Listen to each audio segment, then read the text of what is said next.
Otprilike pola sata treba od mog stana do centra Poreča gdje trenutno živim. To je postala moja svakodnevna rutina koja mi ne predstavlja problem. Najčešće pješačim ili vozim bicikl. To je i najpovoljniji i najzdraviji oblik prijevoza za nas i za okoliš.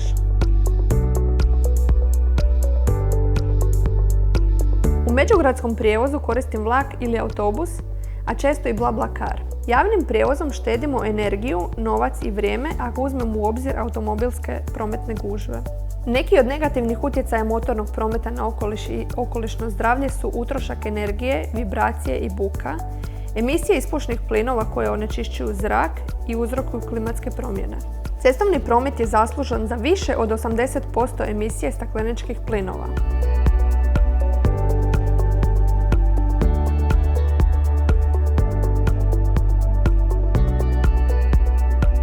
Što se tiče potrošnje energije po glavi putnika, osobni automobili prednjače u odnosu na javni gradski i međugradski prijevoz. I zato, ususret danu planeta Zemlje, prošetajte do posla, a korištenje automobila zamijenite vožnjom bicikla. Neka vas u drugi grad odveze vlak, a za svaku vožnju avionom zasadite stablo.